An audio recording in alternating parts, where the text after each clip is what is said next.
ഇന്നത്തെ കാലത്ത് സ്ത്രീകളിൽ മുടികൊഴിച്ചിൽ മുമ്പത്തെ ജനറേഷനെ അപേക്ഷിച്ച് നോക്കുമ്പോൾ വളരെ കൂടുതലാണ്. എന്തായിരിക്കും ഇതിന് കാരണം?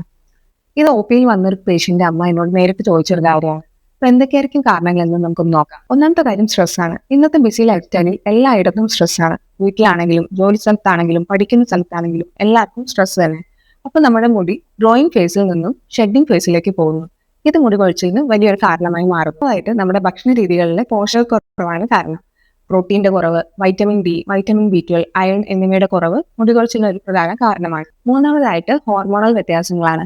PCOS, തൈറോയിഡ് പ്രശ്നങ്ങൾ എന്നിവയെല്ലാം ഇന്ന് വളരെ സാധാരണമാണ്. ശരിയായിട്ടുള്ള ഭക്ഷണ രീതി, എക്സസൈസ്, മരുന്നുകൾ എന്നിവയ്ക്കെല്ലാം ഇത് മാറ്റിയെടുക്കുന്നതിൽ വലിയൊരു പങ്കുണ്ട്.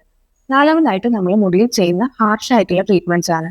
അതായത് സ്മൂത്തനിങ്, കളറിങ്, സ്ട്രെയിറ്റനിങ് മുതലായവ മുടി പൊട്ടിപ്പോവാൻ കാരണമാകുന്നു. ഇത് കൂടാതെ ടൈറ്റ് ആയിട്ടുള്ള ഹെയർ സ്റ്റൈൽസ്, പിന്നെ മുടി കഴുകാൻ വേണ്ടിയിട്ട് ഹാർഡ് വാട്ടർ സ്ഥിരമായിട്ട് ഉപയോഗിക്കുന്നത് മൂലവും മുടി പൊട്ടിപ്പോകാൻ സാധ്യതയുണ്ട്.